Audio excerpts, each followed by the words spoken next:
spent hers. Great to see it. Love it. And we got Carla Peaches says, new to me, and I live 20 minutes from Strongville.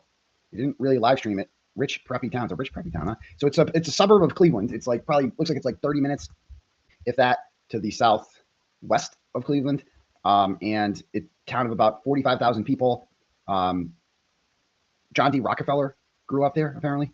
The rich guy, like the mega rich guy. Joe Hayden lived there. I looked up Strongville, a little bit Strongville, but anyway, Mackenzie Shirila is probably the most famous person to come out of there now, but not for a good reason. So if you guys are unfamiliar with who this person is, okay, I'll give you a little background on this. So she was a 13-year-old girl when she started dating her boyfriend Dom, who was 60, a little bit older. And Dominic Russo, they had a tumultuous relationship up until she was 17. That's when he died. He was 20. She was 17. She was still in high school. She moved in with him. Okay. And things got rocky. Like, it was an ugly relationship. They valued like flashy things. You're going to see there's a lot of like pictures of her with, stacks of cash. Right. And, luxury, fine designer clothing and all that shit. And, she was apparently, what kind of parents let your 17-year-old move in with their 20-year-old boyfriend? Who allows that? Like, that's crazy. But also, if you've watched Annie Elise's street, she did 2 videos on these recently, and she knows more about this case than anyone. And she's like, she's pretty convinced, and I agree with her, that they sold drugs. Okay, let's keep it a buck. I mean, I don't want to tarnish the dead here, but you don't afford the things that they afforded and flash the kind of money that they were flashing at that age if you weren't selling something of value. I mean, I don't know how she wasn't working at Cinnabon, I'll tell you that much. So, and she was also on OnlyFans. And as Annie Elise had in her, I'm going to play a clip here for you. She's reading some of their texts. Not OnlyFans, but she sold feet picture stuff. Just listen to this. This was a point of contention in her and Dom's relationship. Here's some text messages I'm going to read to you. This one's from January 25th, 2022. So, 6 months before the crash. Mackenzie wrote to Dom, you realize I'm just going to get a sugar daddy and start selling feet pics, and I'm going to be doing just fine. So this is really your last chance to handwrite me an apology or fix this, or we're really done. Then in another text thread on March 5th, 2022, Dom wrote to her, yeah, you let a dude fuck your feet for money like 6 months ago. Mackenzie replied, we were broken up. Mackenzie added, we were broken up and it was feet, LMAO. Once again, then leave. He's pissed because I don't want to get too wrapped here, but let a guy have sex with her feet. You can illustrate that in your mind, how it works. I remember when I was in high school, it's called like titty fucking. That's what people did, but apparently feet fucking is now something. But she's like, well, yeah, we were broken up and it was feet, so who cares? And if you have a problem, leave. That's what she's saying. Then they continued to argue about it well into June. On June 8th, 2022, Dom wrote, yeah, I love you, but last time you started hanging out with her, you literally let her sell your body to that random dude. Dom added, and she hooked you up with a dude. Mackenzie replied, we were broken up and it was my feet. Do you think about it more than I think about it? Dom wrote, you ran off and became a prostitute. Oh. Mackenzie replied, because I personally don't think it's bad, but if you do and we are together, then I won't do it. Dom wrote, you could never tell your family you were a pro. Mackenzie replied, because it's only my business and it's not soliciting or, the P word, whatever. So clearly he didn't like what she was doing in the many cycles in which they were broken up, and she would then get money from other men instead of him, because he was the one who was bankrolling her life for the most part. But during the breakup cycles, she would sell photos, images, or apparently hook up with men, allegedly for money. Then on June 5th, there was another message where Dom wrote her and said, Kenzie, there was always going to be problems if you're hanging out with someone who got a dude to fuck your feet for money. So this was a problem all the way up until a month before the crash, something that they fought about regularly. And again, if you see all of her social media activity, she lived on portraying herself with this lifestyle, these designer goods. Yeah, so her TikTok which is no longer up. We'll see some of it. We're just filled with her just flashing shit. That's what mattered to her. She thought she was like a superstar, right? And Dominic was, he seemed like a nice kid, but definitely something was going on there. I mean, and they were breaking up all the time, and she was volatile, and she was always threatening him, as you can see. It was an abusive hair and makeup perfect, sexy poses, all these things. That's what it seemed, and ripping bong heads, like that's what she prioritized. Mm-hmm. Now, this is just my personal thing that I noticed when watching the footage, and I've been saying this for years. In the footage of the crash itself, and it's very difficult to tell because it is dark, obviously, and there's certain flashes and lights that are used that show things, and we know light bounces off of windows and all things like that. To me, and this is just my opinion, you guys watch the footage yourself, if you want to rewatch it, it's horrific to watch, but to me, it looks like when she is taking that corner very slowly, in control, before then gunning it, it appears that Dom is in the passenger seat and that he's on his phone. Because I think, what I believe I see is the light from his phone facing upward. It's a bright screen, it's a completely dark car, but then a bright screen in his hands. I would argue that they were arguing about something. She was pissed he was on his phone. She was asking who he was talking to or something. And because she was totally in control around the corner as that happened, and then from there is when she guns it, goes, doesn't hit the brake, and hits the wall. And like we have heard from so many friends, so many accounts in the past, she consistently drove recklessly. She would always go over 90 miles per hour, even bragging about it and documenting it on her Snapchat. And she would regularly, not regularly, but she oftentimes threatened to crash the car with Dom inside of it. So if there is still any room for doubt of whether this was intentional or not, I hope I just kind of closed the loop on that. And the majority of what I've been seeing out there from people who have either followed the case or watched the documentary, most people believe that she is guilty through and through, and that her parents are obviously just as bad and they enable her. And hello, her dad, look at her dad said she did it according to the police report. So I don't think that she has a shot with an appeal, but I've seen crazier things. Cough, cough, Casey Anthony. I think for her though, she'll never admit to anything, even if she's not gonna, even if the appeal doesn't get approved, and it's like, okay, now you can tell the truth. Yeah, so I'll show you a brief little TikTok here of what her TikTok was like, I mean, there's just, if you search her name on shit, it's like everywhere. It's like no volume here, but this was a, but look at what her TikTok was like, I believe. I mean, it's just constantly like this. Constant. I mean, she definitely had an eating disorder too. Like her friend, Faith with a Y, the ginger that was on there on the documentary, she said that Kenzie wouldn't even eat a McChicken from McDonald's. That's what she said, something like that. And it's like, yeah, because she has an eating disorder. Like she is unhealthy, like skinny to the point where it's like, you know, see a doctor. You have serious issues. And all the girls are coming forward. Let me look at this shit. This is a 17-year-old. This is her life. Look at those. Imagine your kids acting like this. Oh my God.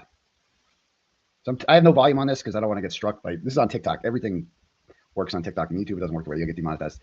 So let me look at her. You know, a lot of girls are coming forward now from her school saying she was the bully, she was the mean girl, she wanted to be Regina George. Like she watched that, you know, she watched that movie and it's like, oh, the Regina George is the good guy actually. Yeah, so she's not like out to dinner edition. Like, look at this shit. Okay. So anyway, what do you think? Ariana Grande? Give me a break. All right. Anyway, so that's a little background on who they are. So their relationship was what I would call toxic. All right. And a couple weeks before the crash, which happened on the morning of January 31st, 2022, she was living with him and he didn't want her there anymore. So there was one incident on the highway in which Dominic called. Let me pull this up. I have the court docs here. Hench. All right.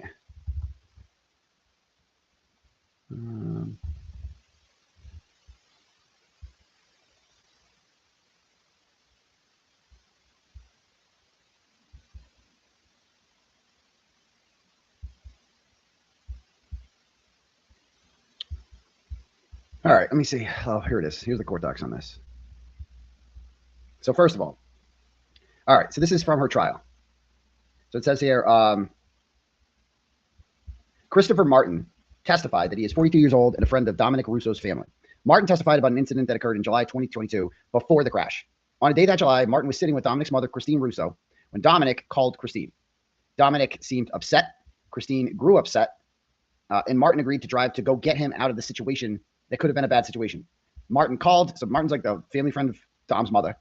And Martin called Dominic on the way in order to obtain his exact location and ultimately locate the vehicle which Shirila was driving, in which Dominic was a passenger, on the shoulder of I-71. Martin was on the phone with Dominic at the time as both cars were pulling over. Martin heard Dominic and Shirila arguing. During the course of the argument, Shirila said, "I'm going to wreck this car right now." So you have an eyewitness who testifies that he heard Mackenzie Shirila, threatened to crash the car that she was driving with him 2 weeks prior to crashing a car with Dominic in the passenger seat that kills him 2 weeks before. Dominic moved to exit the vehicle when it came to a stop. Martin testified that he saw a tussle inside the car with Shirila swinging her hands at him. Dominic exited Shirila's car, entered Martin's car, and Martin drove Dominic back to the Russo home. Dominic was upset. On cross-examination, Martin admitted that Christine Russo owns two houses next door to each other. Christine lives in one house with her two of her sons. In July of 2022, Dominic was living in the other house with Shirila. Martin further admitted that he didn't report the incident to the highway police. According to Christine, Dominic and Shirila had met in high school and were dating approximately 4 years at the time of the crash. Christine considered Shirila to be part of the family and they spent a lot of time together. She moved in with Dominic in December of 21 or January of 22. In the 6 months before the crash, she observed the relationship between Dominic and Shirila became strained. She observed fighting, arguments, disagreements, breakups, and threats. She reported that Shirila became more possessive of Dominic. And so this is after he dies. Okay. All right. So anyway, so this is all before, doing all the before the crash stuff now, seeing how volatile this relationship was.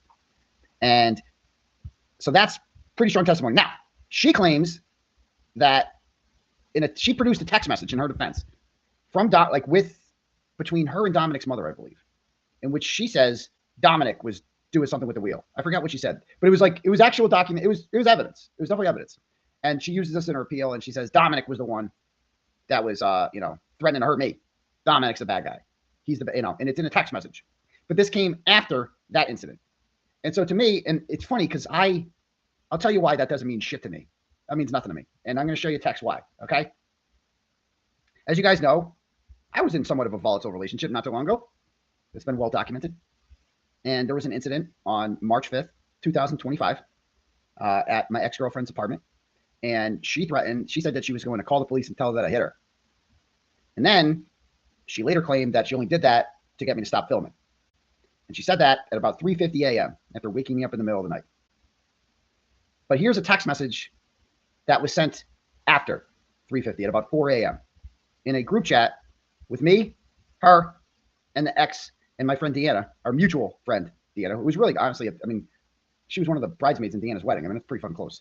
And so this is me texting at 3:52 a.m. I didn't know I didn't know who to call. No one was up. It was 3:52 in the morning, and I'm stuck, and I don't know who else to call.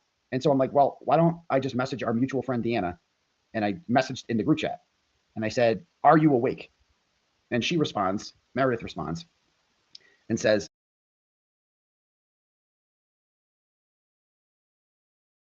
"Drunk, and yes, he did hit me, but I won't tell police that. He's insane." Okay? So I didn't hit her. She admits I didn't hit her. None of this ever happened. And what is my point here? My point here is when I saw the text message that Mackenzie Shirila produced afterwards, after she had gotten caught, after a witness heard her say, "I'm going to crash this car." After that, she knew she was in trouble after that, so she had to blame him. This is what abusers do. When they get caught abusing, then they blame the victim. Okay? And that's what Mackenzie Shirley did with Dominic. He got caught, he felt unsafe. He felt unsafe in that situation, and so he contacted family because he didn't know who else to contact. And they came and they extricated him from the situation. And then afterwards, she feels stupid, right? She feels stupid. So Mackenzie sends a text to his mother saying, "Oh, actually, he was the one doing the threats. He was the one doing it because she's documenting it.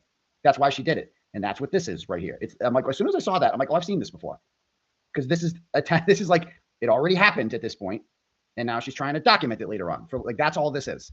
And so that was the first thing I thought of. To me, that means shit. Like this whole Mackenzie Shirella thing. I'm like, oh, I've been down this road before.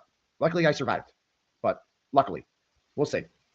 Anyway, a couple weeks before the incident, there was, as I said, they were living together, and here is audio from around that time, of a time when she wanted to get into his house, and he didn't want to let her. He wanted to break up with her. He was trying to end the relationship. So detectives wanted to know what was going on at the home where Mackenzie and Dominic Russo were living together in a contentious relationship. You lied. You lied and said you would never lock me out of the house again. That is why we got back together last time we broke up.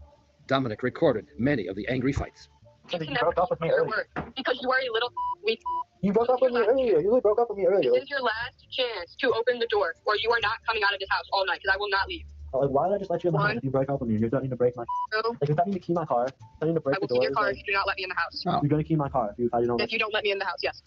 They had broken up numerous times. They would break up and then get back together. Sounds and familiar. I think that Dominic wanted to kind of move on from that. He was sick of the way Mackenzie was treating him. You're going to come open this door right now, or there's going to be a serious problem. I can't, no. Like, you can't keep making all these threats. Like, I can't You open the can't door. kick. I'm going to break into your house. Dude, what's the actual... Okay. Now open the door. It's Yeah, in my I will house. break. I will break. Do I have to, call the police? Why? Why would you call the Do I have police? to call the police, or you're not going to let me into my house? And say This what? is not your house. The calls themselves were so important because they showed us that dynamic. Dominic had said, "I'm done. I'm going to end it with Mackenzie, and this time it's going to be for real. I want to move on." Dominic felt the pressure that Mackenzie was putting on him. He felt that threatening nature, and I truly believe that he felt at that time that she was going to harm him at some point. You threaten to end my life all the time. Bye. He wrote that in a text. It's okay. All I care about is you trying to end my life and put it in your hand on the steering wheel and trying to end it. What? 2 weeks before the crash, text. there was another blow-up as the couple drove along a Cleveland highway. Dominic called his mother and said, "Mackenzie is driving reckless. We are on the highway. She is, threatening me, and I need help. I need to get out of this car." A friend went to pick up Dominic. And he heard Mackenzie say, "Dominic, I will crash this car. I swear I will crash this car." Okay. All right. So They all were planning on staying the night. the night of on the night of July 30th, they go to some person's party and then they go to another party at a guy named Paul's house, and they were big into mushrooms for whatever reason, but she didn't get drunk that night. I think they were smoking pot, and it was her, Dominic, and this new friend Davion. Davion was the star of the football team at Strongsville High School. He was one of three siblings who was adopted by a really nice family, it seems like, in Strongsville. Really well-liked member of the community, okay? And he was friends with Dom. And so he was just getting a ride back with them, basically, on that night. And so they leave. They go to this person, Paul. I'll bring up the court docs. Let's pull this up because the court docs explain it all pretty good, so I don't fuck any of this shit up. There's a lot. There's a lot. Where'd it go?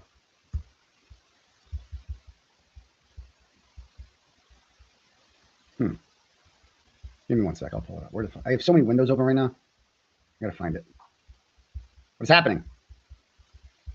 No, not that one.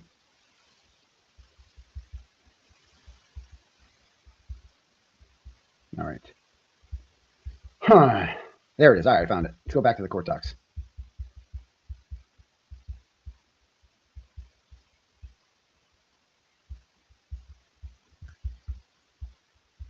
All right. I kind of want to start from the top here so we have this all right. So this is from her appeal of her conviction because, spoiler alert, she gets convicted. 12-count indictment. She waived the right to a trial by jury, which probably was advice of counsel because he's probably like, no one's going to like you. You're like the least likable person. A jury's going to convict. There's no way a jury's going to acquit you. You're like the least likable person ever. So Michael Galassi testified. He's the police officer from the Strongsville Police Department who first came across the crash. As we're going to see, the car was fucking destroyed. Dom was dead on the scene. Davion Flanagan was actually alive, but died shortly thereafter. He said that her seat was reclined all the way. The third occupant was on top of Dominic. Jesus. Galassi believed all three occupants were dead at the time. However, he heard mumbling and determined the driver was still alive. One of the first things she said was, "How is Davion?" Davion Flanagan died on the scene before the helicopter arrived to get them out of there. He went to the hospital where medical personnel had taken Shirila. He learned that alcohol testing had been conducted, and she is not under the influence of alcohol at the time of the crash. He then returned to the scene to collect the evidence, and officers collected 8.1 grams of mushrooms, a digital scale, 2 cell phones, a bong, a bag of marijuana, a purse, and a Cadillac key fob. So if you have a scale on you, yeah, like you're selling drugs. Like you don't carry a scale around like that unless you're selling drugs. So yeah. On cross-examination, he admitted that Progress Drive is a cut-through street with a speed limit of 35 miles an hour. And I guess it could be. I've looked at that a number of times. It could be a cut-through street for sure. I thought it wasn't, but it could be. Brett Robinson testified he's employed as a patrol officer with the Strongsville Police Department, and he's driven the area through the crash hundreds of times. He described the area as a commercial area and described the routes as follows. It's concrete paved road. It's one of our older paved roads in the city. I would say it's got some wear and tear to it. You could tell there are certain sections of the concrete that are raised, so it's a little bit difficult driving. I would say like the speed limit down the road. You can feel the bumps you're driving on your cruiser.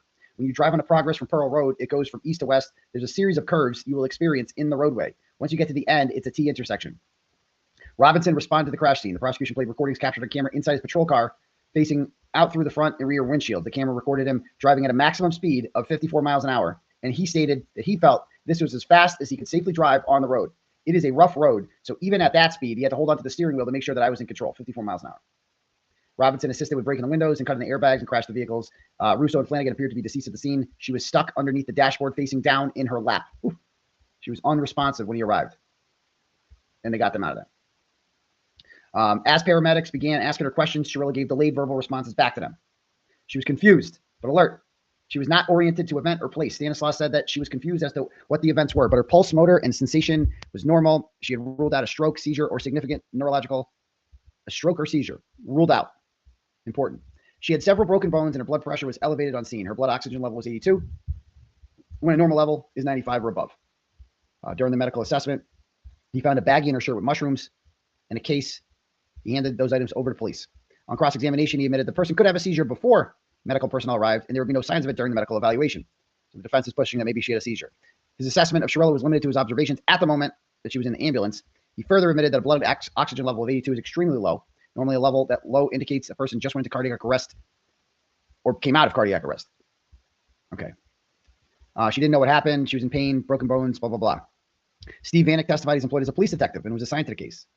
The car crashed into a brick wall of a manufacturing company.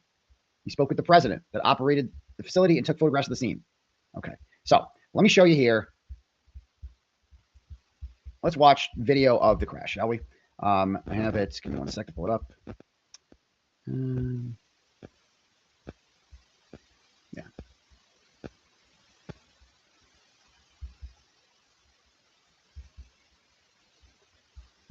All right, here we go. Get out of that one. There we go. Here it is. Nope, wrong one. There it is. All right. So let's watch this. He woke up close to 5 o'clock in the morning. Actually. Strongsville is a suburb 15 miles outside of Cleveland. Nice little quiet suburb, a family community, a great place to live. And it was that time of year, you know, where the kids would go, That's you know, Davion's everybody's mom. having graduation parties. We knew Davion was out with some friends. Dominic, Mackenzie, They were just hanging out. they all were planning on staying the night. They woke up close to 5 o'clock in the morning. Mackenzie was driving. Davion Flanagan was in the back seat, and Dominic Rousseau was in the passenger seat. She uses her blinker. She slows before the turn. See how that's what Annie Elise was talking about right there. Notice what's in the front seat. How it's like illuminated there. She thinks he's got his phone open, and she thinks that upset Mackenzie for whatever reason. But the turn is this is the turn onto the street. It's a little less than half a mile long, and it's straight, and then it curves like an S, and then goes back in. So it's not like completely straight. But as you're going to see here, like this is a controlled turn. Like there's nothing erratic about her driving at this point. Did she use her blinker? Before the turn, Mackenzie was driving. Davion Flanagan was in the back seat, and Dominic Rousseau was in the passenger seat. She uses her blinker. She slows before the turn. Slows. Yep. 58, 59 seconds later, this car like a missile.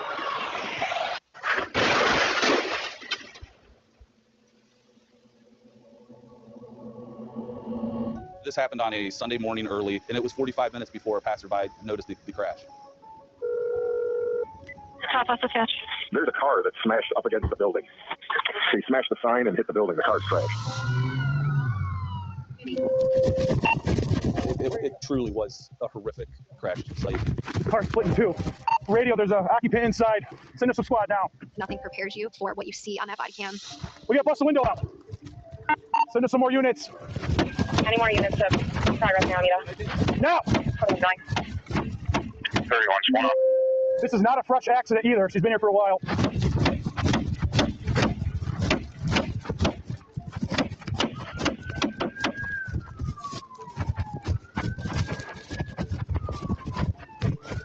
Radio, we got at least 2 occupants in here. No one's moving. Oh my God. Oh my God. Times 3, guys. Radio, 3 occupants. No one's conscious. No one's breathing. Okay. Bust that window out. Both Dominic and Davion are lifeless. Who can hear my voice? Driver's radio. The driver is breathing, unconscious. Radio, they're going to need full extraction on all 3. Oh, man. Yeah, so this is insane. I saw somebody say, "Be careful. We can get the copyright. Should have dual voiceover here. Make sure we don't get copyrighted on this. Yeah, we're talking about it, you know. But this is crazy. This is what the first responders found. I mean, how the fuck do you survive this? Driving 100 miles an hour. There's no way she wasn't trying to kill herself. No way. This is some crazy, like, crazy girl shit. She's like, fuck it. If I can't have you, no one can. We're going out together. And Davion was described by the prosecutor as cargo. That's the way she treated him. He was just fucking cargo. He could just come along for the ride. Fuck him too, you know. But Dom's side was more fucked up. It didn't hit dead on. Like the passenger side hit more on. And like I said, you could kind of see in that body cam footage there, Davion was lying on top of him.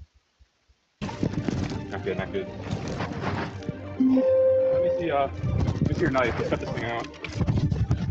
This is bad, guys. She's alive. We got to get her out somehow. Try to get her out. Oh, dude, I don't know if we can.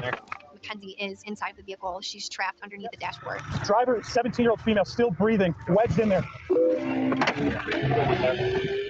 She had to be extracted by jaws of life. Okay. She had a broken leg, several broken ribs. She was life flighted. I truly still do not know how Mackenzie survived that crash. I don't either. Like, there's no way she could have known she was going to survive. Like, there's no way she's like, oh, if I turn it and I make sure first of all, to have the precision to make sure that the passenger side gets hit harder than the driver's side. No, there's no way she could have planned that. This was a suicide mission. This is some 9/11 shit. This is some hijackers getting on a plane and flying into a fucking building shit. This is not something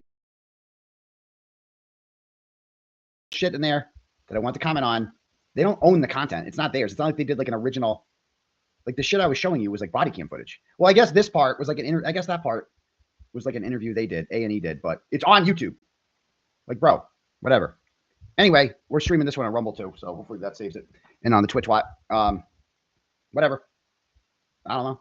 Anyway, let's just go on. Lots of YouTubers have it. Yeah, you can find there's a million. We'll get around it. We'll stay away from this A&E one.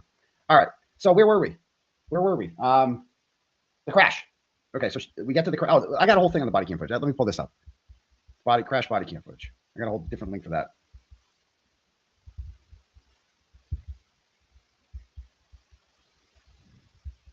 This is from the New York Post. All right.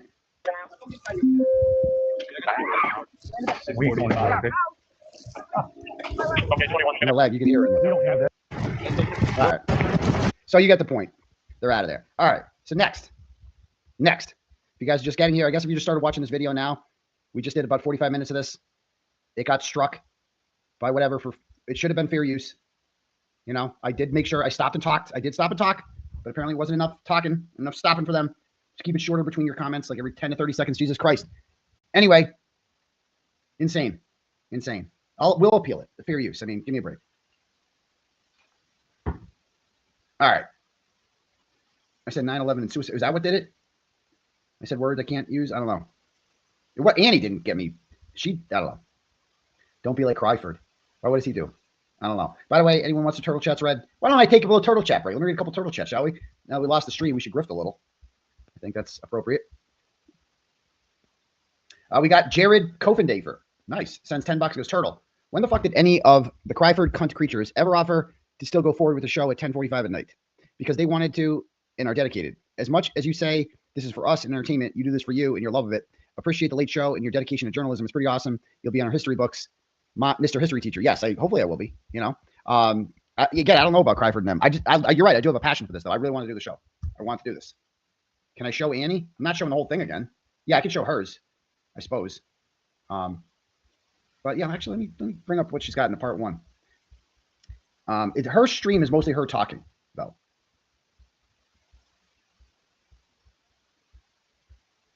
Okay, part one. I mean, hers are like, let me pull hers up here. And I had a meal of food with her one time at the Lincoln in South Boston. So I feel like we can, phone calls from prison. Okay.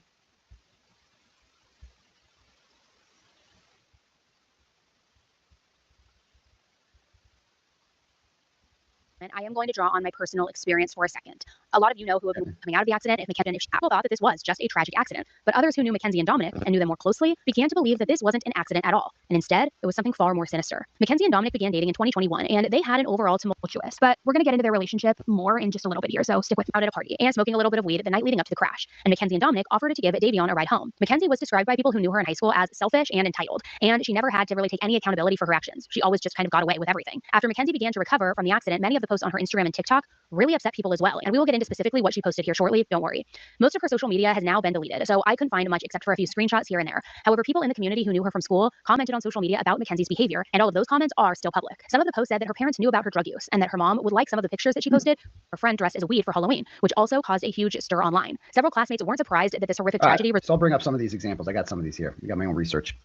All right, so let's go. First thing we're going to watch here before we get into all that is just how the parents reacted to this. So we're going to start with body cam footage from Mackenzie's parents in the hospital finding out about this. And Mackenzie's parents are the worst. They just suck really bad. And they let their kid do anything. Like their mom wants to be your best friend. This is them finding out that. Hey, what'd they tell you? Okay, she was life-flighted here. Yeah. This is Natalie and John Shirila, the parents of Mackenzie Shirila. Just hours earlier, they were informed their daughter was involved in a devastating car accident and that she was transported by helicopter to the nearest hospital. However, they're about to hear from this officer who changed the course of their and Mackenzie's life forever. Okay, no, you want to sit down. Progress on Mita, car into a building, 26 in the vehicle, daughter driving. Mackenzie's boyfriend, Dom Russo, as well as their friend Davion, were pronounced dead after the crash, making Mackenzie the suspect of a potential double murder. However, police had their doubts. Most assumed that this was simply the result of an innocent mistake on Mackenzie's behalf. But as the investigation would progress, dark and big mysteries. After they hang out for a little over an hour watching South Park and Progress Drive, CCTV spots the car making a turn off course from Davion's house. Instead of driving along Pearl Drive, the car turns onto Progress Drive, a road that ends abruptly with a brick wall. CCTV would spot the car rapidly start accelerating, going from a calm 30 to over 90 miles per hour. In the very last seconds, an intense turn would take place, leading the car to narrowly avoid slamming into a tree. It would be too late, and the car would speed into the brick wall. The crash crashed car would remain undiscovered for 45 minutes, until 6:15 a.m. when a passerby on a motorcycle would discover the destroyed vehicle. About 10 minutes later, law enforcement would arrive, and through their body cams, we can witness the horrific discovery they would make. Yeah, all right, so we get the point there. Yeah, I mean, that's not, tell me how that's an accident. No fucking way. No way. Absolutely not. So, then let's check out, this is Dominic's parents finding out about it. It's pretty rough. So his parents are divorced. His mother, Christine, is an attorney, apparently. And then his father, Frank, is heavily featured in the documentary. The mother is not, though. I don't know why, but this is them informing her what has happened. One of his friends fixed his car. I've only seen him a couple times over. He's got like a classic car that the kid was fixing on. Okay. White kid, black kid, do you know? Yeah, like a mix kind of. Okay. Okay. So he's hanging out with his girlfriend and... Well, I don't think we're really hanging out. The kids come over like twice to work on the car. Okay. That's usually what he's called for. Okay. Okay. All right. Well, just so you know, obviously, Officer Laricon, this is Father Joe. Joe, where are you? Oh, St. Joseph's Toronto. Oh, nice. Okay. All right. I'm also the chaplain for the department. Oh, okay. They haven't told her yet what has happened. And that's crazy. So she doesn't know what's going on here, but a priest is there. So, unfortunately, there was an accident, okay, involving Mackenzie, Davion, and who we believe is Dominic, is the third person. A car accident, okay? Last night. Wait. Just relax. Just hold on. Just stay seated. Just hold on. Just listen. Yeah, just take a deep breath. Christine, look at me. Take a deep breath. Yeah, just take a deep breath, okay? Right now, all we know is that the driver, who was Mackenzie, is at Metro. Right. Okay? Just stay seated, please. Take your time. Please, just relax. Take a deep breath. That's Take a deep breath. That's okay. Just say it. Take a deep breath. Okay? Is anybody else home here with you right now? Because everybody's sleeping. Angela's in Florida. Wait, where's Mackenzie's mom? Okay. They're down at Metro right now. Okay. Okay? The other two passengers, like I said, was Davion and who we believe is Dominic, okay? From what Mackenzie told us. Okay. Both Davion and Dominic are deceased. Oh, God. Yeah. Oh, God. Sit down. Sit down. Christy's gonna come outside. Christine. Yes, just take a deep breath. Okay. Oh, my God. No, just No, I can't see. What did she do? What did she do? What did she do? Oh, my God. You hear what she yelled there? What did she do? She knows. She remembered 2 weeks before this when Dominic had to, did a distress call from the highway. What did she do? That's like the first thing she says. Oh, my God. Somebody can call for you. Okay. Oh, my God. Oh, my God. Oh, my God. Have a seat. Here, sit down. Oh, my God. Why would this happen? Where were they going? Where were they going? We don't know that right now, Christine. Christine, somebody else for you at this point? Is there somebody, any other family members? Contact. Her husband. Have a seat. Or my ex-husband, yeah. Take your time. Christine. Can we get somebody else? We're going to come in with you. Christine. Oh, my God. Oh, my God. Sit down. Oh, my God. I can't help. There you go. Watch it. Which one's Christopher's room, Christine? Christine. There's somebody can contact her. There's no way. There's no way. Hey, Christopher. You can't say that. You sure they can't? Christopher. You sure Hey, come here for a second, bud. Come here. You sure they can't Listen, say just that? take a seat for me, please. You sure they can't say Listen. that? How does this happen? How can this happen? It can't be able Officer to say Laricon that. can talk to you, okay? Oh, my God. Christine. No, they can't. They have to be able to say that. They have to be able to say, how can they not? Christine, can you talk? Who do you want to sit? Okay, you want to sit? Who's Frank? Who's Frank? He's not even 21 years old. How can this happen? Hello? Hi, Frank. This is Sergeant Marsala with the Strongsville Police Department. This is telling the dad. Christine's residence. Are you close to here by chance? So they're talking to the dad now. Half an hour? Okay. If you can, can you come here, please? Okay. It can't be true. It can't be true. Right now, I know, this is heavy. Some information as far as what we believe happened, okay? There was a car accident, okay? And one person, the driver, who was his girlfriend, is at Metro. The other two occupants of the vehicle are deceased. Okay? I don't want to do this over the phone. I did not, I apologize for having to give you this. So I'm a little confused. Maybe the chat can help me out. Chris. Chris was the name of the guy that took the call. I just want to make sure I have this right. Chris. Wasn't it? Yeah, Christopher Martin was the guy that responded to the highway call, right? So is that mom's boyfriend? Is that what I'm guessing? 42-year-old man just hanging around the house? It's got to be mom's boyfriend, right? I'm guessing. And with Chris is mom's friend. I think is he more than a friend? I mean, he's there. Chris is the brother? I know he's got a brother named Angelo. Maybe, it's his older brother. Okay. Well, there is a Christopher Martin that responded, so I'm a little confused by that. Thank you for informing me of that. I know he's got a brother named Angelo, but he could have a brother named Chris too. I don't know. She said it's his brother. Yeah, she said it's his brother in the body cam. But we'll see. Information over the phone. Is there somebody there with you that can bring you here? Okay. And I'll explain a little bit more. I can explain a little bit more when. Okay. Please be careful. Okay. So now the dad I'll knows. see you here in a little bit. If you want, I can send an officer. Oh, my God. Oh, my God. Oh, Christine, just sit down for me, please. Just sit down. So the only thing right there, the business industrial park, and they struck a building. Right now, it's in the preliminary, beginning stages of the accident investigation. We don't know exactly what happened. Okay.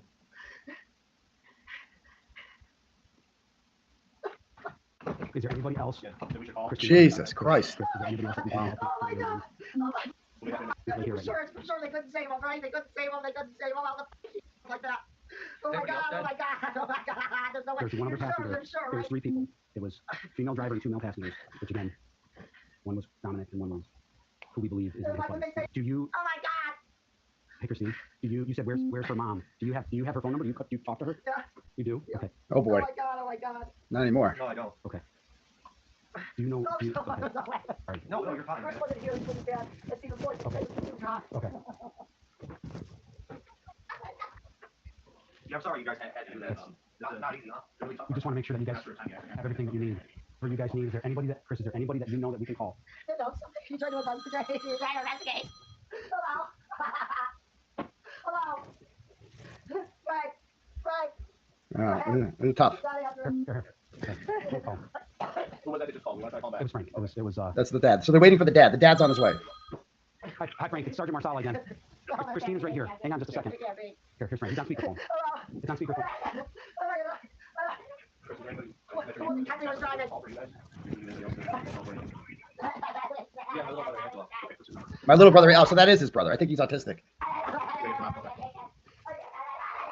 Other day. Okay. Were you home yesterday? Yeah. Okay. Well, did you see them? Blair came over last night when I was making the dip too. Okay. And I think he went with them. I don't even. Blair. Oh. Oh my God. Oh my God. Your call has been. God. I don't know what to do. So I'll show you when the dad arrives. Went to North Carolina. The neighbor said.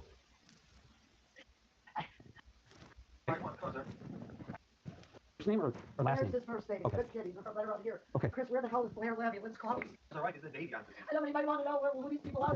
We just want to make sure that there's not another person somewhere that we'd be concerned about. That's why, Has Mackenzie thought about Blair? No, we haven't. Oh, okay. Who else lives next door? Is it just? Okay. I don't think Mackenzie is. I don't think any of the kids are their age. They're just not. I don't ever see them drinking. I mean, I just don't think any of them are drinkers. I mean, I know that. I wouldn't see them. I'm almost 21. Why wouldn't they be trying to drink? They're not drinking. I don't know. So I guess I just don't worry. It's not because of that. Copyright? People are saying copyright again? Am I going to get copyright on this one? This is body cam footage. I mean, Jesus Christ. Yeah, the Dom texted his dad at like 3 a.m. randomly and said, I love you. How crazy is that? Almost like he knew. Yeah, what did she do? Yeah. I mean, I just couldn't imagine being in this situation. I mean, you lose it. And I'm sure people are, saying that the cops need better training. I mean, but how would you like to do this job? How would you like to do this job? To be the person that has to go and tell.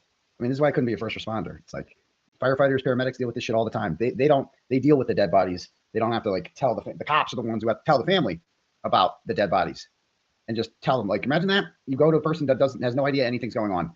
And then you're just so you just gotta, they did take a while to get to it, they took a while and her reaction was, Jesus Christ, so the dad knows. The dad's on his way.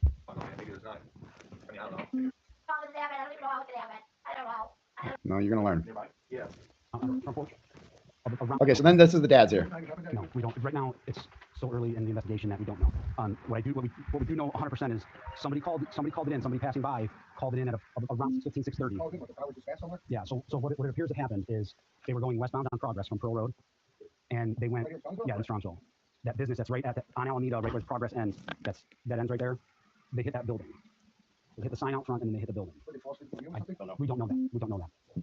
So 2 kids are dead. My son's dead. Another kid's dead. The girl's in the hospital. She's in surgery right now. Oh my God. I didn't copy. I'm sorry. Hang on just one moment. Okay. I mean, another family member or friend or anybody that you might want us to call on your behalf. Yep. She was in her car? It was in Mackenzie's car, yeah. Mackenzie's car. Yeah. Oh my gosh. I mean, you guys don't know. Right now, we don't know. She's in surgery right now, so we don't know. Oh my gosh. He's worried for her. So, the other person that was in the car was Davion. Oh, you got the little black kid dress? Yeah. I don't really know him. Okay. Oh my gosh. You mind if I call Angelo? Yes. It went right to voicemail. Angelo super close with him, man. Okay. Oh my gosh. He's in Florida. Is he living in Florida or is he just down there He visiting? just went to see his girlfriend. Angelo is very close with Dominic and was like reporting, did not approve of the relationship, knew that, could see this coming, you know? Okay. Oh my gosh. When was he supposed to come back? Do you remember? He wasn't sure. I just got open end ticket. Okay. I don't recall it. I'm not acting in the beach for maybe a week or 2 weeks. Okay. We'll be back early now. Holy oh my gosh. I can't believe this. He texted me at 3 o'clock in the morning. He texted me at 3 o'clock. Unbelievable. I think the last time she was saying she was around my 9:30. They must have went to a party or something. Somewhere, but I'm What time did you say? 2:53. So Oh boy. anyway, so she goes to the hospital, and when she's there, she's obsessed with social media, and she's filming herself in the hospital while she's there, and online she is responding on Instagram to modeling agencies, and her mom is responding to them as well. With just a couple days after Dominic and Davion are dead, and she's on there responding to modeling agencies. Let me see. Is there audio on this? I'm getting so much negativity and like I can't even fucking move. Like I don't remember anything. Like this is just the worst. And I just everyone's being so fucking mean. Like I just went private and I'm trying to like not let anyone think about this or talk about me. But it's like people are being insane. It's just fucked up. I love you, Leah. Like you're my fucking best friend. You'll always be my best friend. Thank you. Thank you for praying. So she's online looking at comments of what people are saying about her and like getting mad about it. I mean, this is, I mean, hello, another similarity of a relationship I've been in where somebody just sits online all day and reads negative comments about themselves and then feels the need to respond to all of them for some fucking reason. For me, I love you so much. You can come visit me like tomorrow if you want or tonight. I just love you, Leah. Hi, Michaela. I love you so much. I have another surgery tomorrow. I've just been going through like slow fucking pain. Yeah, this shit just sucks and I'm so depressed right now. Like I can't believe any of this happened to me. It's just like the worst thing ever. But yeah, thank you for praying and Happened thinking to of me. me. I love you. Kinsey, I love you so much. Please get better. I'm praying for you every day. I'm gonna make Christian come take me out there tomorrow so I can come visit you. Kinsey, I love you so much. Please be strong. Please, I'm here for you. If you need anything, I'm here. If your mom needs anything, I'm here. If your dad, your sister, I'm here for everyone. I love you. I love you, Alex. You're really one of my closest friends, and I love everything that comes out of your mouth. I just appreciate you for praying for me and being there for me, and I love you.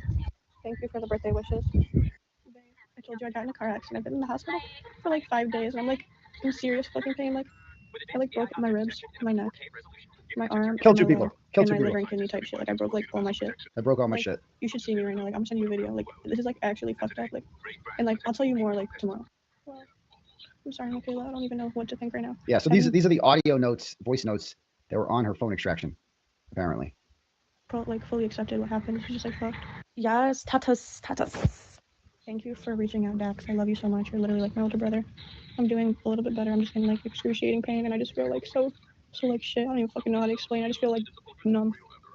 Okay, Reese, like I love you so much. I'm not doing okay. Like it just doesn't feel real. Like I keep saying this, but it like doesn't feel real. Like I don't know what the fuck happened. Like now I'm just like going to my second surgery, and I have to go through this shit now. And then like everyone's telling me it's my fault. Like this is just. Everyone's telling me it's my fault. I feel so bad for everything. I wonder why. I love you. I just need friends right now. Like I don't want to be talking about this shit. It stresses me out. Like I don't know what to do. You could, when I'm free from the hospital, you can always come visit me, or like even when I'm at the hospital, if I'm here. Notice she hasn't mentioned Dom or Davion in any of these For voice long, you notes. can come. I just need friends to be with me. And like my birthday fucking passed in the hospital. Like what the fuck? My birthday. What the fuck? I missed my birthday. I broke my leg. I don't know what my right leg. I broke my leg. My left leg. I cut my leg down to my bone. And then I did something to my liver and kidney. I broke 3 of my ribs, and I broke my arm, and I broke my spine. That like the bone that connects my spine and neck. Just be here to support me, and if you hear anyone saying fucked up shit, just shut it down. If you hear anyone, That's all I ask for. if you hear anyone saying fucked up shit, shut it down. That's what she's worried about. People saying fucked up shit. Well, now a documentary's come out, and there's a lot of fucked up shit. I just love your company. Thank you, Gracie. Cousin, thank you for visiting me when you did. It really just means a lot to me. Even just sitting there. Thank you. Yeah. So, what's this video of? Let's see. Oh, that's her friend Faith. We'll get to that. What's this video? I'm gonna turn the audio off. Can I turn the audio off? Where's the volume? Is this? I think this is. Where's the volume button? Oh, there it is. So I don't know if this is. If you know, you know. This is post crash, I believe. I don't want to. This is from her friend Rosie's. Wait, what happened? Oh, there's her stupid dad. This is from her friend Rosie's TikTok, who is an influencer. We can get to Rosie in a little bit. Oh God. Yeah, this is it. Okay, this is definitely post crash right here. This is Halloween. There's a week. She gets arrested on November 4th. So August, she's in the hospital. She gets out at some point. She goes to some sort of concert in a wheelchair, and then I don't know what month that was in. She went to a concert. She was photographed there and seen there, and people were starting to be like, "This is fucked up the way she's handling this. This is not normal." And then on Halloween, she goes out with her friends, and look what they do. Check out this Instagram or this TikTok that they make. This is what she dresses as a dead person. Like, imagine that. Like, just like this. Yeah. For anyone confused, the girl on the left is a drink. It's juice. It's random alcohol. Okay. Yeah. Anyway, so that's how she handled it. Immediate post crash. All right. So then on November 4th, she gets arrested, right? And she's charged with 2 counts of murder. And she's originally brought in juvenile court, but then later, let me see what I have. I think I have the arrest video here. Let me pull this up.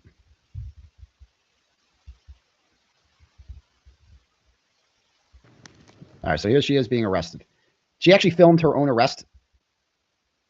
That guy comes up to her and he like pulls her out of the car. She's filming like she's actually like doing a stream of her own. Actually, it didn't share, huh? Hold on. So they arrest her, charge her 2 counts of murder, and this is where they read her rights. Actually.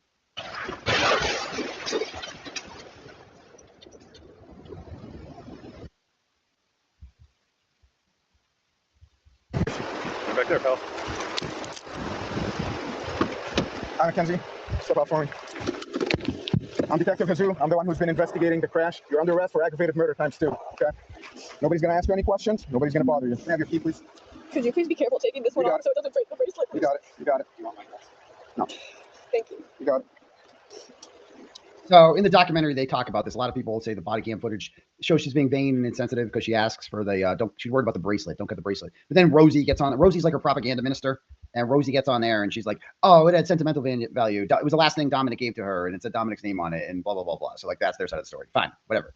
There's a million other things more offensive than that. Let's talk about Rosie for a minute, because Rosie is heavily featured in the documentary as a huge defender of her. And according to Rosie and this other guy Bubba, who is Rosie's boyfriend. There was like the 5 of us gallivanting around town. Me, Bubba, Rosie, Mackenzie, Davion, and Dominic. Oh, we're the best friends. Whatever. According to lots of other people who videos I've watched about this, they weren't even that tight. And like according to Davion's own sister and everything, like they weren't really around. They kind of just made. Rosie was definitely close with Mackenzie, but Bubba was just her fat, stupid boyfriend. And they were huge defenders of Mackenzie throughout this whole thing, and they still support her to this day. They say it was an accident, blah blah blah blah blah. Okay, they suck. And let me pull up Rosie's an influencer, and she's got almost 1 million followers on TikTok. She has since turned off all comments on her, but check her TikTok is a trip, dude. You gotta check out Rosie's TikTok before we go any further. Rosie Graham, all right.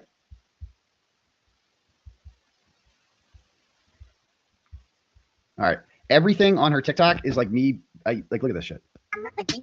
So my Rosie Graham workout challenge. Okay, so she used to be fat, and now she's just thick. Okay, this is like all her TikToks are like this. Okay, 2 weeks. Okay. What? Like what? How fast I am to shower after my workout. Okay. These people are all just in love with themselves. Yeah, okay. I wait and somebody laughs a little too hard. Yeah. Ain't shit funny right now. The next Charlie. Okay, antivirus. All right. I mean, what the fuck? I will get skinny this time, so she's fat again, I guess. Okay. The 30-day.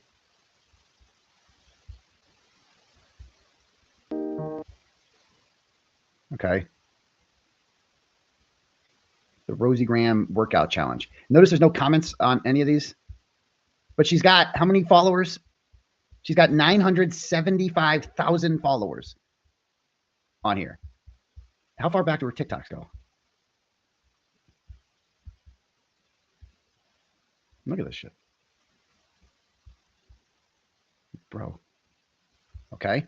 I mean, she just seems to get fat and then skinny and then fat and then skinny. Is that her whole thing? how old is this? This is November of. I mean, if you're friends with Mackenzie Shirila, you're trash. Especially if you're going to go on a documentary and defend her like that. You're just trash. All right. So that's Rosie Graham. She's a real winner. And so let's get back to the Mackenzie body cam footage. Okay, just keep your hands right here. Rosempic. I'm not gonna tighten you, okay? I don't want to hurt you. I don't know. That's a good question.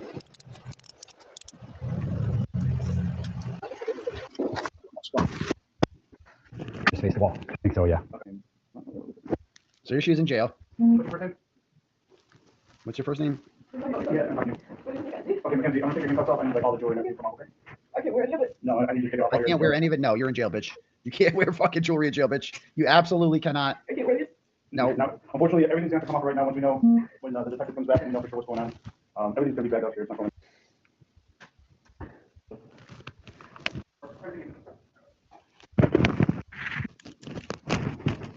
I take her down. Oh, you're the one transporting? Yeah. Oh, okay, that clarifies tonight. Well, he didn't, but Charges, so. we didn't get that information. Because I know Mace told us a little bit, but not that because there was some confusion because of the age. Okay, maybe it changed. I mean, she's 18 now, so. That's the only fault that we had is we weren't sure if she was going to county or. Well, I think because at the time that, I'll tell you more, but I don't know if you want to put her in holding. And... No, yeah, hold up. All right. I mean, I remember when I first was processed in jail too. It's a shock. It's a shock to the system. You don't know, especially you've never been to jail before, and you get in there and you're just like, where am I going? What do I do? And when I first got into jail, there were COs in the processing center there, and they were just like, they just looked at me and they felt bad, I think, and they were just like, one of them was like, yeah, we heard you might be coming. That's what they said, and and then they process you or whatever, and then they put you in a cell by yourself. And they give you food. I had a bologna sandwich. That was my welcome to jail. I've had bologna since I was a kid, but I was so hungry. And then you go and you gotta take your clothes off. You got a full fucking. They look at you. Gotta spread your cheeks in there and shit. Everything. It's dehumanizing. It's degrading. And then they give you your new outfit, which is orange, for the next 60 days. So it's a shock. It's a shock to the system being in there. Yeah, we have to wait for the detective to come back and figure out. Just have a seat for us. And there she is being transported. Okay. You go in jail, bitch. All right. Thinking about it. And now at this point, she thinks she's getting out. It has not fully sunk in yet what's about to happen to her. She has no idea. All right. So then I got the arraignment video here. Let's do the arraignment video. Case number 6796. Good morning, Your Honor. Chief McDonald, 216-781-2125. Shirila. We've got the indictment more than 24 hours, waive the reading thereof, and I'll plead not guilty. Your Honor, you have some victims representative on this case. Yes. This is Davion and Dominic's mother. All right, my name is Jamie Flanagan. I'm the victim Davion's mother, and I have Christine with me too. I'm the victim's mother, and we just ask that you please, Your Honor, take into account that this is an absolutely devastating loss for our families. We ask that you, when you're looking at the bond, please keep it the same or raise it. We feel that Mackenzie is a threat to both herself and the community if she were to be released. And just thank you for your time. Thank you. Yes, Your Honor, Tim Troop on behalf of the state of Ohio. I would echo Ms. Flanagan's request to the court that the bond be maintained. This bond was set by juvenile Judge O'Malley after a 3-day probable cause hearing. She heard from all. So she was in juvenile court, but now she's 18 because she was 17 when the crime happened, and barely 17 by like 2 days.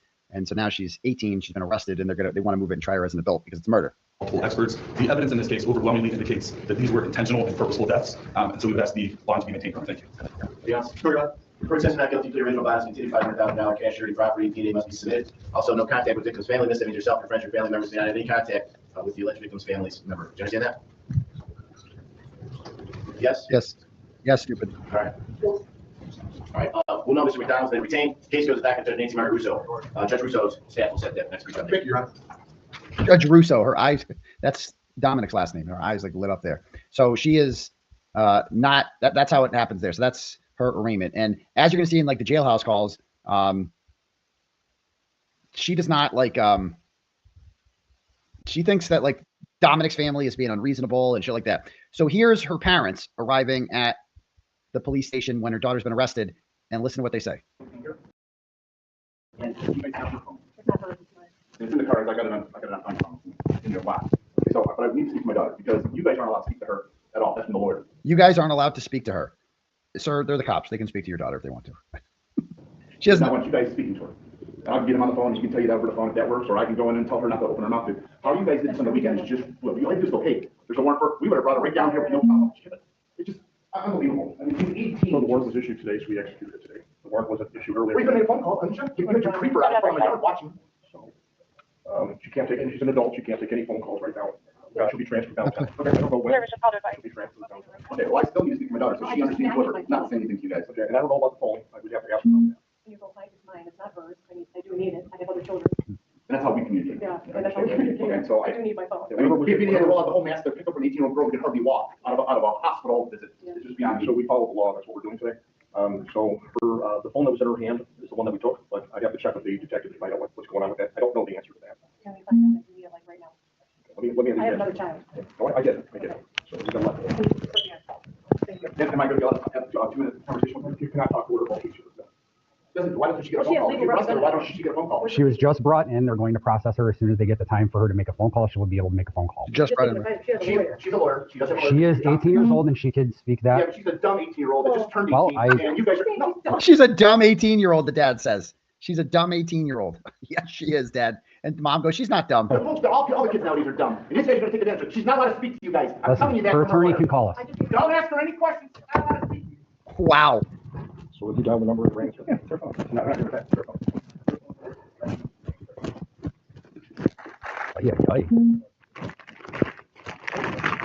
Enjoy your chips.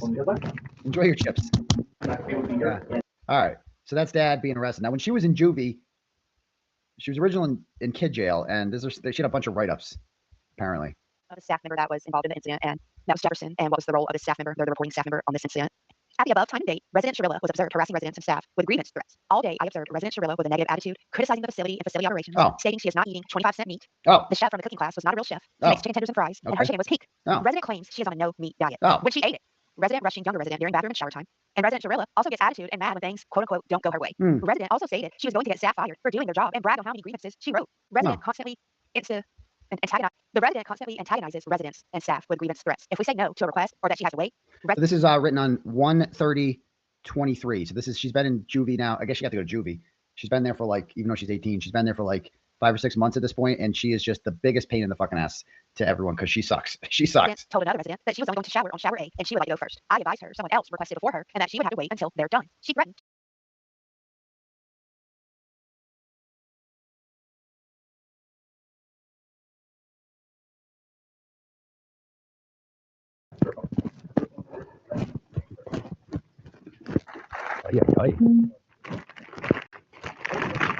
Enjoy your chips. Enjoy your chips. Yeah. All right. So that's Dad being arrested. Now, when she was in juvie, she was originally in kid jail, and she had a bunch of write-ups, apparently. Of a staff member that was involved in the incident, and that was Jefferson. And what was the role of the staff member? They're the reporting staff member on this incident. At the above time and date, resident Shirila was observed harassing residents and staff with grievance threats. All day, I observed resident Shirila with a negative attitude, criticizing the facility and facility operations, stating she is not eating 25-cent meat. The chef from the cooking class was not a real chef. He makes chicken tenders and fries, and her chicken was peak. Resident claims she is on a no-meat diet. When she ate it, resident rushing younger resident during bathroom and shower time. And resident Shirila also gets attitude and mad when things, quote-unquote, don't go her way. Resident also stated she was going to get staff fired for doing their job and brag on how many grievances she wrote. Resident constantly the resident constantly antagonizes residents and staff with grievance threats. If we say no to a request or that she has to wait. So this is written on 1/30/23. So she's been in juvie now. I guess she got to go to juvie. She's been there for even though she's 18, she's been there for 5 or 6 months at this point, and she is just the biggest pain in the fucking ass to everyone because she sucks. She sucks. Resident told another resident that she was only going to shower on shower A and she would like to go first. I advised her someone else requested before her and that she would have to wait until they're done. She threatened to write a grievance. I advised resident that she is free to write a grievance, but she cannot bully people into doing what she wants. All right, so Jefferson is just signing off on this. Shirila was the offender in this incident. All right, here we go with this first again. Bear with me. On the above said date and time, an incident report is put in place to document. So this is 4/27/23. So this before her trial doesn't start until I think August of 23. But so she's still just in lockup. She was held on I think $500,000 bond, but don't quote me on that. It was a large bond. Her parents can't afford it. The behaviors of resident Mackenzie Shirila. Resident Shirila has been a resident at the Cuyahoga County Juvenile Detention Center since November 4th, 2022. She was placed in redacted, then moved to House 3, the female unit. At that time, I, Officer Kent, was an active detention officer up here. I was staffed on her call numerous times. Resident Shirila has always, in all caps, always had issues with her stay, asking for things that we are not to provide her at the facility. I would constantly talk to her. Mackenzie is always asking for things they cannot provide her at the facility, and the officer would constantly talk to her and trying to help her understand that these things that she's asking for are just things that the facility wouldn't allow. Example, bringing her things to shave her legs. She has constantly complained about the cafeteria food, and she didn't want to eat the dog food, that's in quotes, that the cafeteria cooked. There are many accommodations given to her that the other residents do not receive. There's a cooking program, in quotes, Edwin's, that was a part of their programming during the month of January and February 2023, where resident Shirila ate all types of meats and also food. And remember the incident report we covered yesterday? It might have been the same officer that basically was talking about the same stuff and said Shirila was not going to eat the 25-cent meat and she doesn't eat meat, and then the officer put in the same report, but she didn't eat the meat or something like that. So let's go to the next page, page 35. So resident Shirila at the program, she ate all types of meat and also food containing meat products. There was never an issue about her feeling ill at any point. I think that's what it says, at any point, or any something. Then resident Shirila wanted to have things that she feels should be an accommodation for her. She goes to due process with her grievances and untruths. Resident Shirila stated that she doesn't eat meat, but can eat meat products, but the redacted department disagrees. During the movie night on April 26, 2023, approximately 7:30, 7:45 p.m., Shirila was given The people at the jail like, yo, free Mackenzie Shirila. Get her out of here. Get her out of my face. accommodation to fit her redacted. But she was upset because of the redacted that she requested. Resident Shirila has had behavioral displays that resulted in another resident throwing a Chromebook, which is a laptop, at another resident. She was allowed to make rolls, which is in quotes, for the residents, which is shower towels and underwear rolled up. That's in parentheses beside that.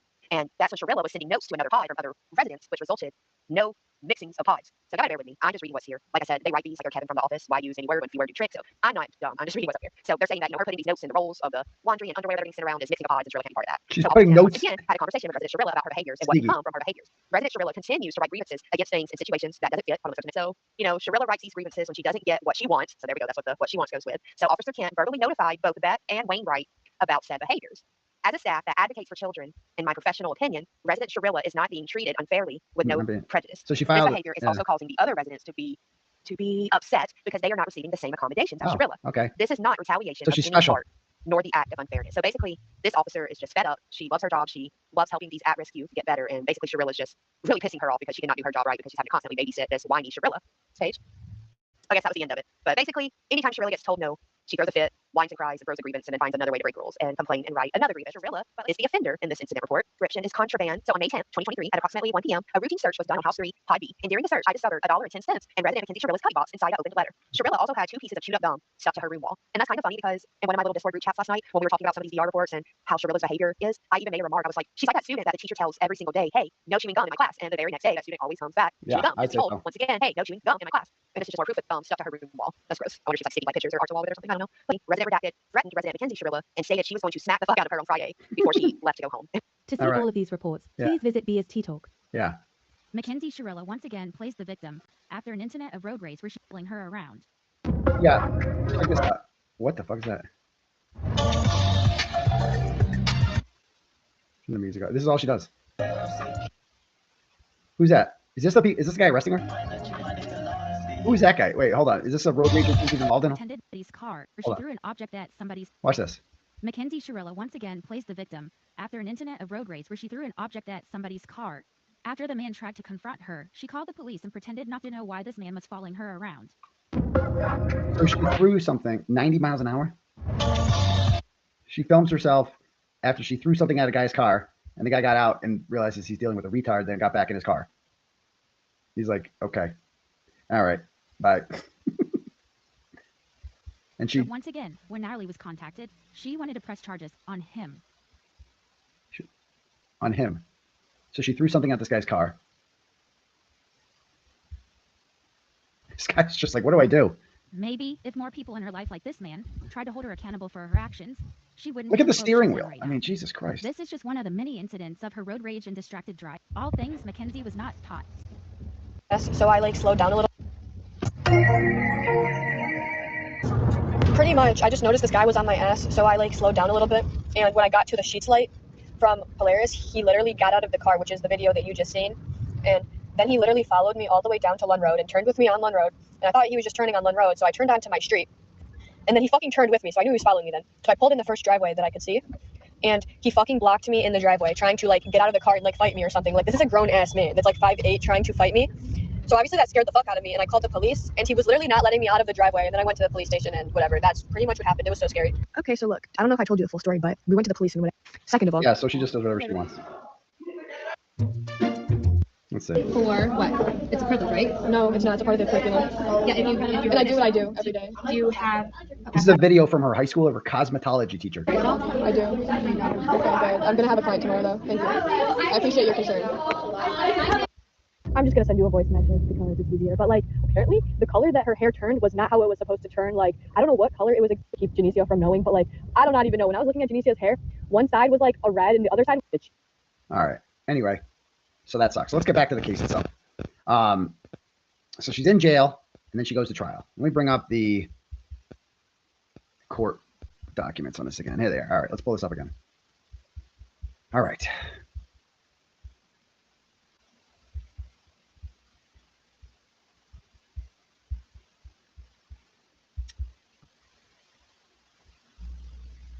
Okay, so they found drugs on her. All right, we know about the Christopher Martin thing, how he responded there weeks earlier. All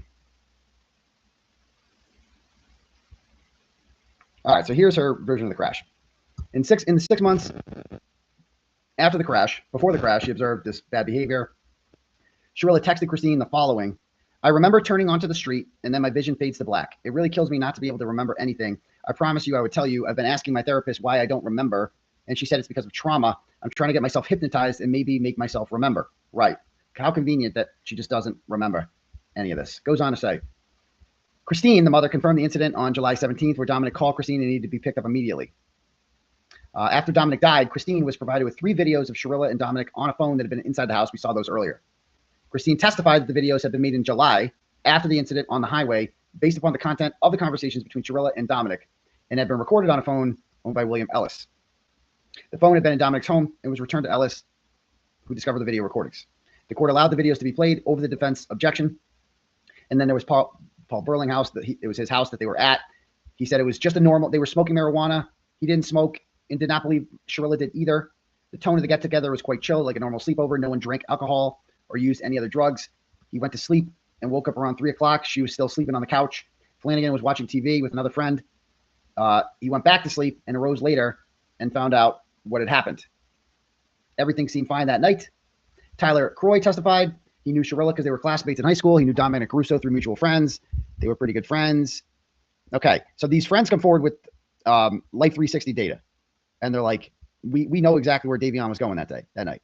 Okay, Croy was out of state, but he communicated with Flanagan over Snapchat in the early morning hours of July 31st. When Croy heard that Flanagan had been involved in a crash, he took a screenshot of the location data on the Life 360. And that showed exactly where they went. The application recorded that Flanagan was traveling, at which point they crashed going 90 miles an hour. So they got that from the Life 360 data. Croy admitted he doesn't really understand Life 360 data, blah, blah, blah. And then there's Kelly Vraja, who met Michaela, and they were mutual friends. On July 30th, she hosted a graduation party and was laid back. Mackenzie was there. And the 3 guests had brought a bottle of tequila and a weed pen with them. And she saw Flanagan holding the weed pen, and they were debating on going to someone else's house and tripping that night. So she stayed there for 25 to 30 minutes. Okay, Angelo Russo testified. This is the brother of Dominic. He's 24 years old. He met them there. They began dating. They were there a lot.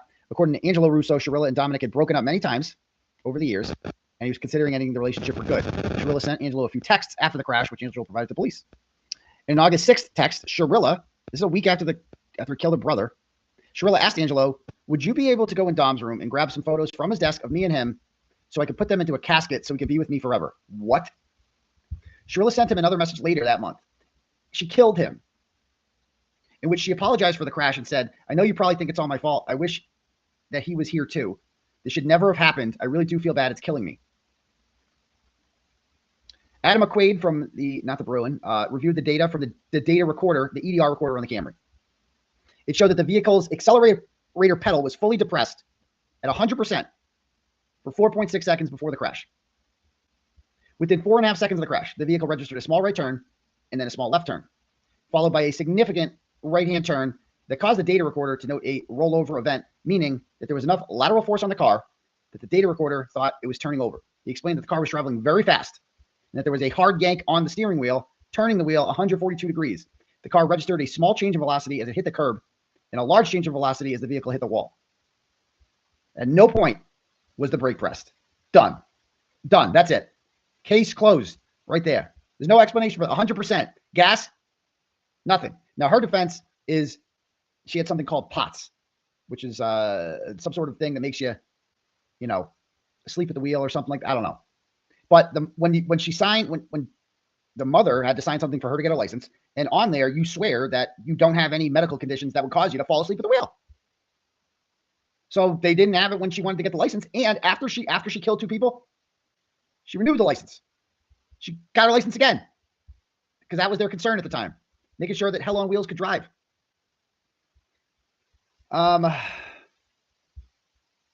Dr. Seng is an expert in trauma medicine. According to medical records, she said there was pain everywhere. An exam determined that her airway was intact. Her breathing and circulation was normal. She was alert and oriented.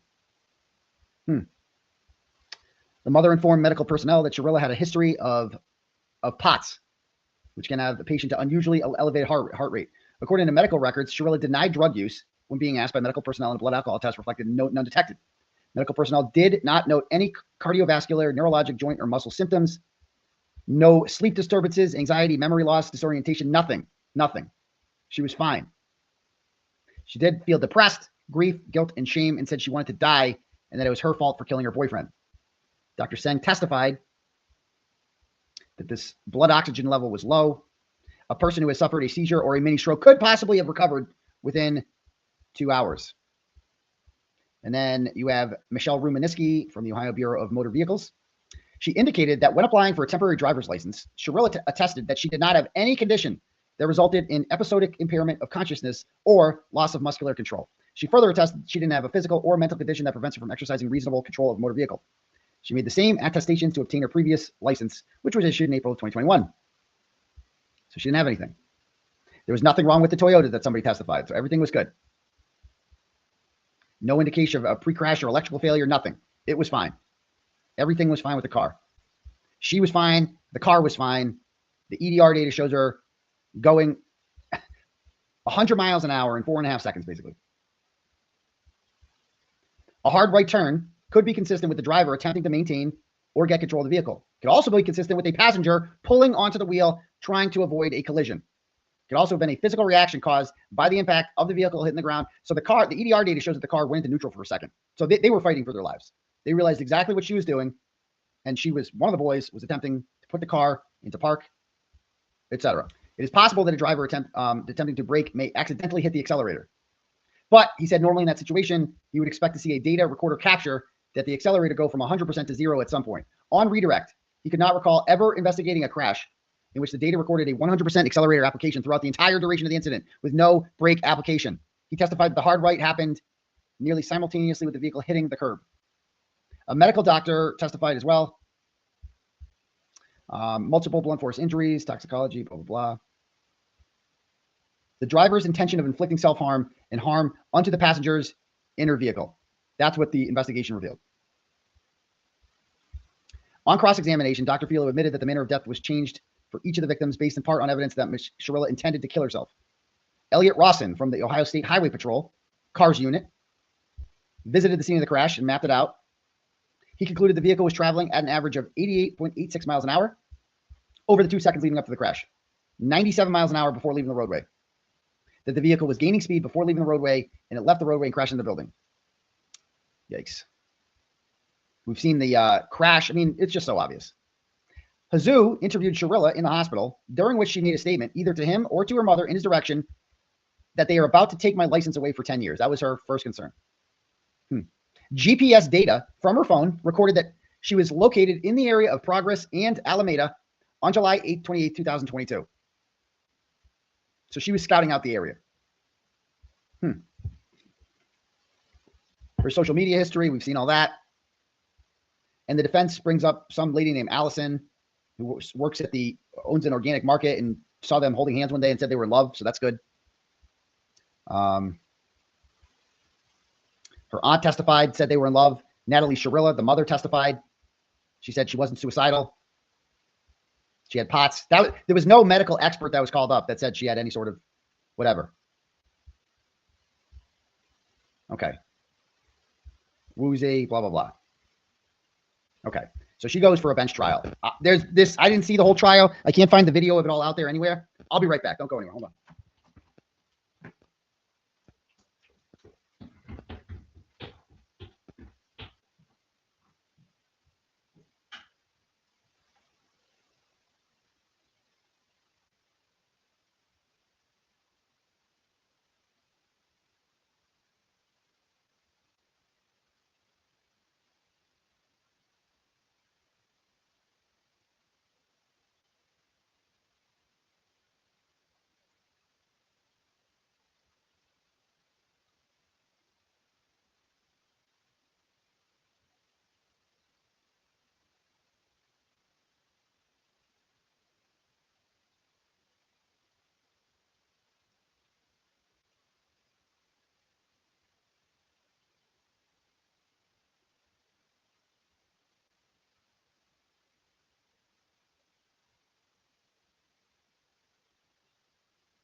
All right, we're back. All right, so, oh shit, it's like almost 1 a.m., huh? Goddamn. All right, here's the deal. Goddamn. We're good there. Danny's the only mod here. We got no mods here. All right. So here's what I'm thinking. It's getting late. We'll be here at like 3 fucking a.m. for this shit, right? Why don't we table this for now and continue it tomorrow night on the live show? Why don't you guys want to do that? And we can listen all. That can give me time to get all the phone calls from prison. That's the really good shit. So she gets convicted, okay, and she's in jail, and then we can go post after that because this is like wildly entertaining. This shit. You guys know you don't want to cancel it. I don't know. Why don't we just wait till tomorrow? I want to be like fresh. Don't leave. I'm so sorry. Well, some of you guys might be conviction video. That's what I need. Conviction video.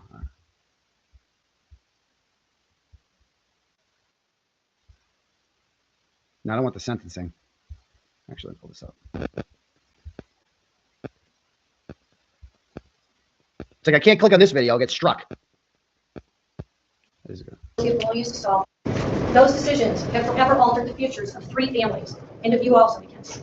And your decisions forever robbed Dominic and Tavion of the futures that they had before them.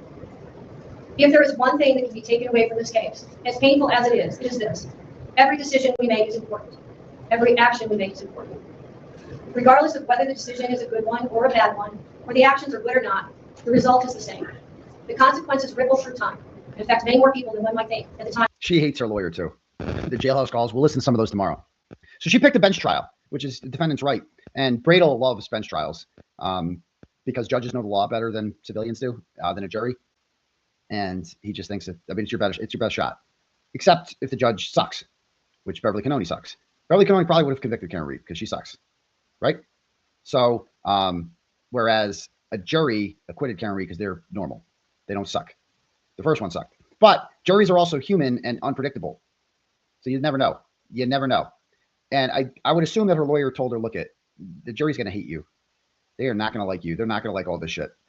They're not going to like this data. They're going to convict you. Juries are predisposed to convict, and your ass getting convicted. Your best hope is a bench trial. And, basically reasonable doubt. That's what they pushed, is that like, she could have had the POTS thing going on. She could have. And how does it make, it doesn't make any sense that it's like, how could she know she was going to survive? Was she suicidal? Well, no one says she's suicidal. They seemed happy.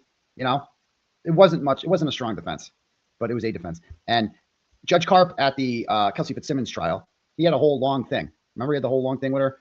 And it was like a roller coaster of emotions, up and down. Which way are they going to go? Which way are they going to go? Yeah. But it's like this too. It's not much of a, she knows. She could see the writing on the wall. In criminal cases, the state carries the greatest burden under our law, proof beyond a reasonable doubt. As I previously stated, I considered all the evidence presented. And at this point, I would like to comment specifically on Exhibit 802, the crash video. This is the type of evidence you can never unsee. You can never forget the visual or audio of this exhibit. It's chilling and tragic. As you review that exhibit, you know that you are watching the oncoming deaths of 2 people, and there's nothing that will stop it. The video clearly shows the purpose and intent of the defendant. That's not good. That's not good. The video clearly shows purpose and intent of the defendant. So she's like, the biggest piece of evidence for me was the video of the car crashing. It shows purpose and intent.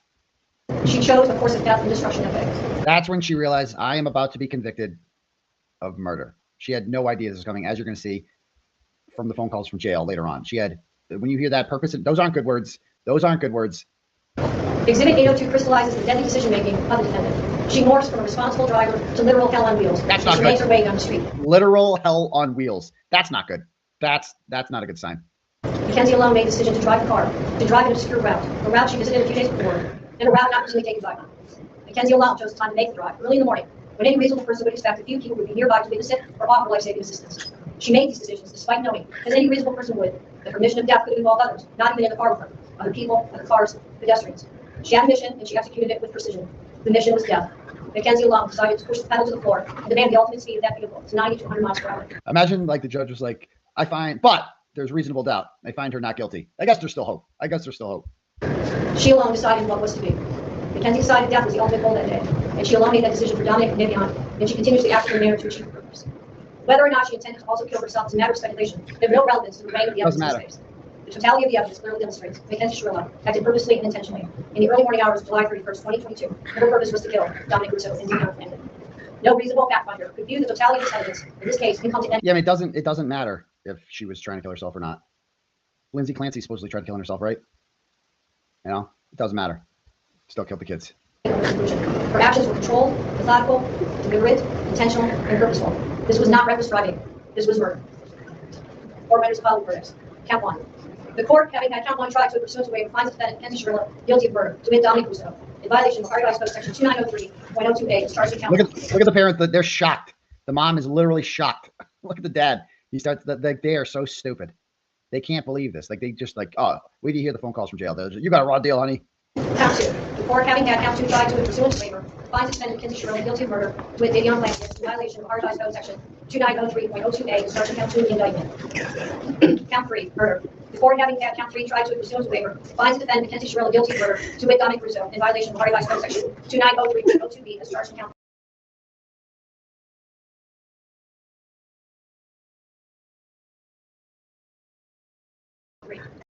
Count 4, murder.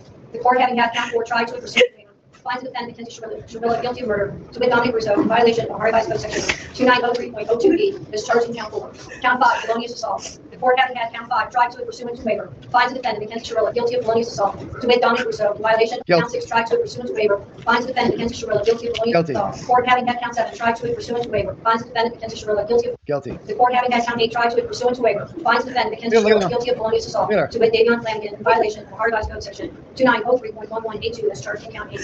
Count 9, aggravated vehicular homicide. The court, having had count 9 tried to pursuant to waiver, finds the defendant, Mackenzie Shirila, guilty of aggravated vehicular homicide, to wit Dominic Russo, in violation of Ohio Code Section 2903.06a2a, as charged in count 9. Count 10, aggravated vehicular homicide. The court, having had count 10 tried to pursuant to waiver, finds the defendant, Mackenzie Shirila, guilty of aggravated vehicular homicide, to wit Davion Flanagan, in violation of Ohio Code Section 2903.06a2a, as charged in count 10. Count 11, drug possession. The court, having had count 11 tried to pursuant to waiver, finds the defendant, Mackenzie Shirila, guilty of drug possession, in violation of Ohio Code Section 2925.11a, as charged in count 11. Ohio Code Section.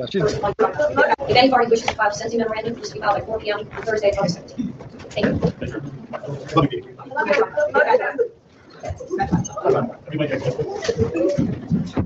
We love you, baby. We love you, baby. We know you're innocent. We know you're innocent. Yeah, not so much. All right. So tomorrow during the show, we'll watch like the sentencing video and get into some more shit, and we got to listen to the phone calls.